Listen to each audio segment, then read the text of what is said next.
क्या आपको पता है कि आंवले के वृक्ष में स्वयं इस संसार की संचालन करता भगवान विष्णु का वास होता है।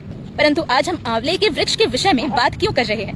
कारण है ये कि इस वर्ष 26 फरवरी 2026 को आमालकी एकादशी होने वाली है।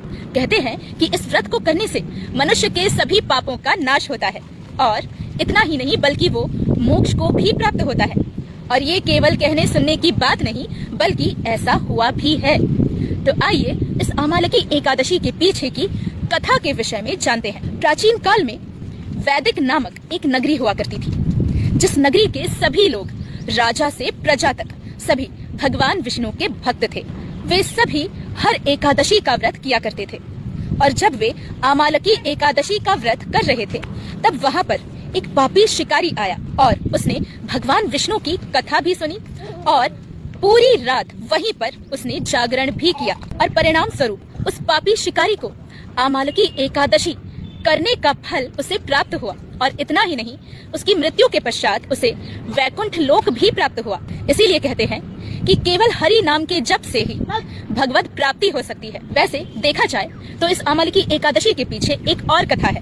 इस पापी शिकारी के पुनर्जन्म की ही कथा है, जिसमें इनका नाम राजा विदुरथ होता है, जो एक बार किसी जंगल में भटक जाते हैं और बहुत से डाकू उन पर हमला करते हैं। परंतु उनके पिछले जन्म में आमालकी एकादशी में उन्होंने जो भगवान विष्णु की कथा सुनी थी, वहीं उसी आंवले के वृक्ष के नीचे जागरण किया था।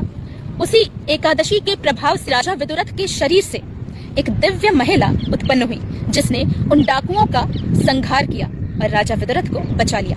और वो प्रभाव उस एकादशी के व्रत का था, जो व्रत उन्होंने किया भी नहीं था बल्कि उन्होंने अपने पिछले जन्म में उस वैदिक नामक नगरी में सभी नगरवासी उस आमालकी एकादशी का व्रत कर रहे थे। तब उन्होंने केवल इतना किया था कि वे जा करके वहाँ पे विष्णु कथा सुनी और उन्होंने उसी आंवले के वृक्ष के नीचे जागरण किया। तो केवल भगवान विष्णु की कथा सुनने मात्र से अगर उन्हें वैकुंठ की प्राप्ति हो सकती है, तो फिर अगर हम भगवान को स्मरण करें, उनका नाम जप करें, साथ में अच्छे कर्मों को भी जोड़ लें, तो फिर आप स्वयं विचार कर सकते हैं कि हमें भी भगवत प्राप्ति होने का सौभाग्य प्राप्त हो सकता है। हरे कृष्णा, हरि बोल, राधे राधे।